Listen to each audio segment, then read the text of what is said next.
There may be no sport older than sprinting, and still there's something singularly intoxicating about speed, about watching the fastest humans on the planet make like Usain Bolt and thunder down the straightaway. All the more so when they've navigated a circuitous path to get there. So remember the name, and how could you not, Gout Gout. He's an 18-year-old Australian. When he's not watching his beloved anime or taking photos on his Kodak camera, he's running, and inevitably winning, races in roughly the time it takes to spit out this sentence. When the 2028 Olympics arrive in Los Angeles in barely 2 years' time, Gout Gout could bolt to a medal. Fix your eyes on lane 6, the runner in the maroon shirt. Really good start there. 16 months ago, in the equivalent of the Australian High School Championships, Gout Gout, then an 11th grader, did this. And now we really start to open him up. So let the legs loose and let the kid run. One imagines a car versus a fleet of bikes. Legs pumping like supercharged pistons. He is Gout of this world. That is not human. Gout turned in a time of 20.04 seconds in the 200-meter dash, clocking the fastest time in Australian history. This may be the fastest we've ever seen. Breaking a mark set by another runner at, get this, the 1968 Olympics. These are adults records. Yeah, these are adult times, and me, just a kid. Gout's time in the 200 also broke the world age group record set in 2003 by Usain Bolt, the Jamaican 8-time gold medalist considered the sport's greatest ever. This race, you basically became the fastest 16-year-old in history. My first couple of steps, I had a good start, and if I have a good start, it's kind of over because my top end speed is great, and once I get in the top end speed, I'm flying. What is running nourishing in you? Running just feeds that, I guess, inner child in me that wants to, kind of feel free. Like, running makes me feel like myself, for sure. This is what you were meant to do. Yeah, this is what I was pretty much put on this earth to do, and that's what I'm doing. It's made him an overnight sensation. He keeps getting faster, and on his current trajectory of speed, he could be a force at the LA Olympics in 2028. 4 years after that, the ultimate home game. We're in Brisbane, this is home, place I grew up. Brisbane, the only home Gout's known, hosts the 2032 Summer Games. Gout will be 24 then, the age when sprinters tend really to hit their stride. So let's watch the young superstar rise. He's flying. He will be Gout of this universe. The reaction was warranted. Unbelievable. He didn't just win this race, the time qualified him for the World Championships. For Gout Gout, a huge run now, the new personal best. And if you worry all the hype is enough to inflate the ego of a teenager, don't. Note the woman in the visor. This grouchy grandma about to break up all the fun? That's Sheppard, Gout's coach, the only one he's ever had. Do we need to chase the attention? I don't like the attention. It's not my cup of tea. Gout handles it totally different to me, but good cop, bad cop. You're okay being the bad cop? Hell yeah, it doesn't bother me one bit. Hey, mate. Ask Gout. When he acts his age, and as we saw, goofs off at practice, his coach isn't having it. Any excuse. For real, if I did a curveball and the wind took it, what I Mate, mean? you're lucky you can run. This is a story of next big thing energy. Swimming. Of his limber legs and her bad knees. All right, guys, let's go. It's also a throwback story, a tale of old-fashioned values and virtues, not least loyalty and patience. Set.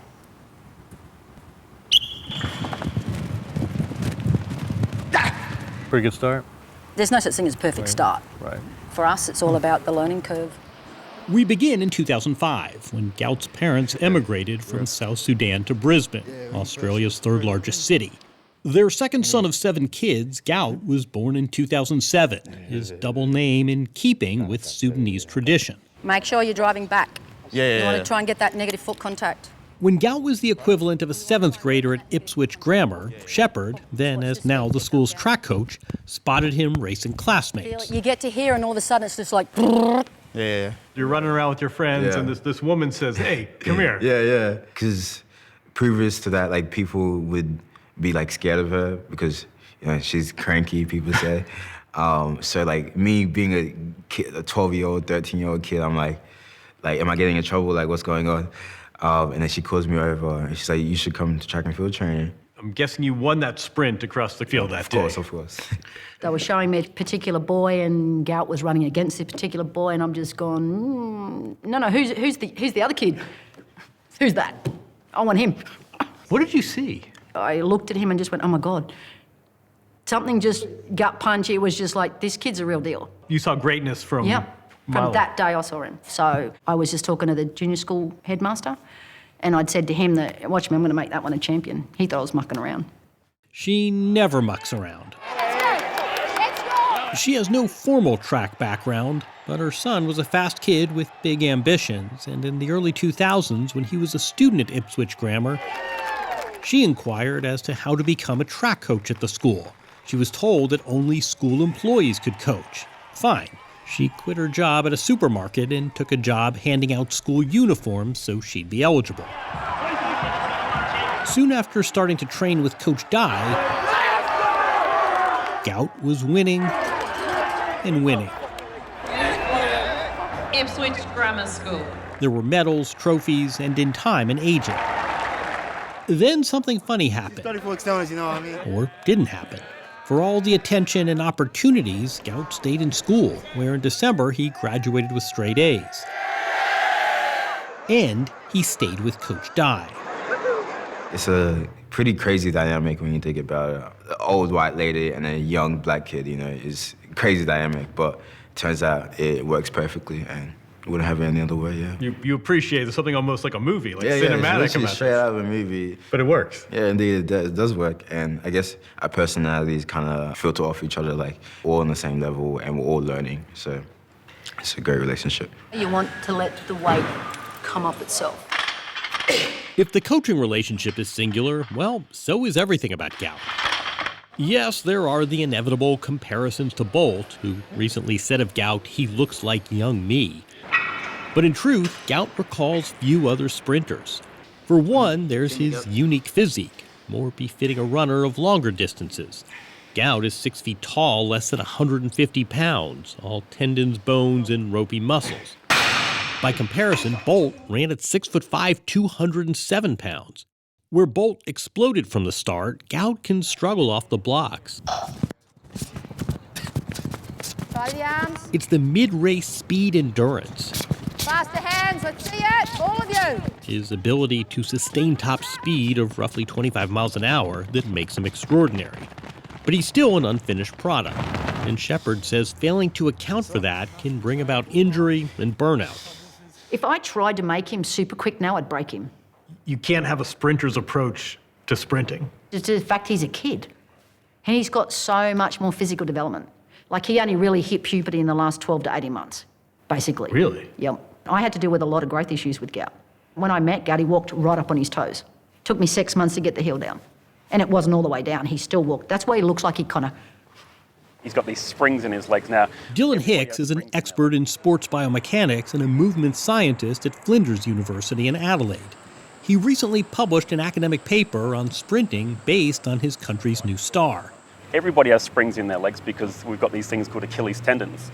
But when we have them at a longer length, Achilles tendons are really powerful at storing elastic energy. So we see him sort of bouncing his way down the track and using less steps than everybody else. Predictably, brands have come calling.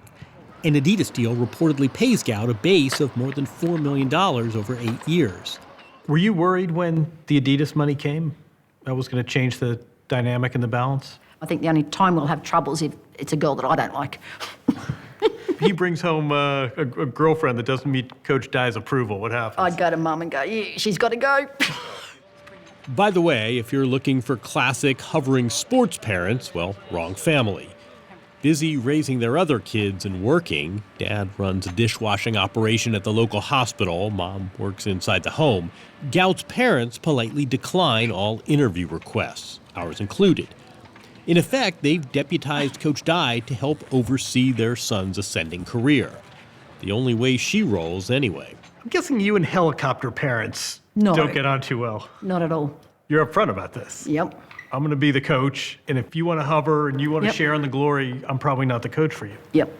Last summer, we visited Gout and Coach Dye in Germany, where they held a training base in Tübingen, a sleepy college town, all uneven streets and smooth tracks. I feel bad if we don't want to turn an ankle on cobblestone. Indeed. They were fresh off Gout's international pro debut. His first race as a pro in Europe, this from Gout Gout. A battle between these two, and Gout working so hard to get to him, and he gets there. Gout takes it by a meter. At the big meet in Ostrava in the Czech Republic, he took first in the 200, shaving time off his personal best. I'm big on stepping stones. I'm big on, okay, well, we've got to enjoy that, but it's a step. You're not there yet. We're not doing victory laps for what you did when you were 17 years old. How many people run 20.04? Men. Not a boy, but men. So, yeah, you're there, but then he's got to take the next leap. Last fall at 17, the youngest 200-meter sprinter at the Track World Championships, Gout carried great expectations into Tokyo, having garnered attention that's hard to come by in the sport outside of the Olympics. He placed fourth in his semifinal heat, an indication there are still levels to go. But then, just last month, the next leap. Gout's in front, he's coming away now. At a race in Sydney, Gout became the fastest teenager in the history of the world in the 200. Oh, incredible. Running a 19.67, a time that would have won him bronze at the 2024 Olympics.